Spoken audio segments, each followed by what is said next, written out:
Hey guys, what's up? It's CLCube here, and today I'm going to show you what will happen when you speed cube a V cube. Hey, it rhymes. Speed cube V cube. So let's get started.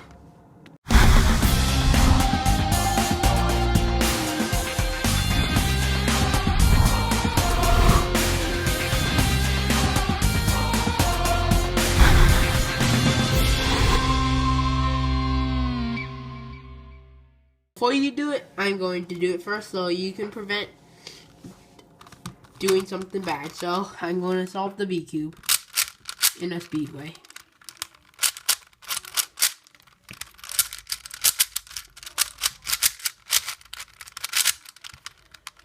I originally really don't know how to solve 4x4, but I'm getting closer there.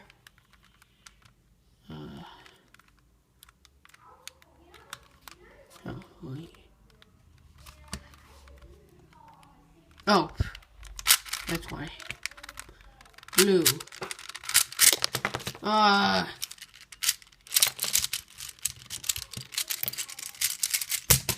Man, now I can't do blue anymore. So I'm going to reassemble it really quick. Alright, got it back assembled, so let's continue.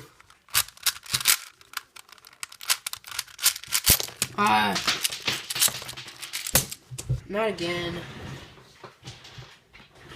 You still try to work on it. And you can't. Eventually you give up on the V cube, so yeah. And then this happens. Pieces are everywhere in the V cube, so that's why you do not go get a V cube and speed cube it until it's like fully lubed or something. Because this is what happens. Yeah. So I'm gonna try getting this V cube assembled, and I might come back to you guys when it is assembled. But actually, I'll come back when it's assembled. It could be a week, it could be a month, it could be a few seconds. So I'll see you back when I am assembled. Alright, so the V cube is assembled again, and it's pretty late at night, which is why I'm whispering. Probably took me 5 hours to do this because it took forever. So that's what happens when you speed cube a V cube. So thank you for watching this video. I hope you liked it. If you did like it, hit the like button. If you like my content, subscribe. Bye.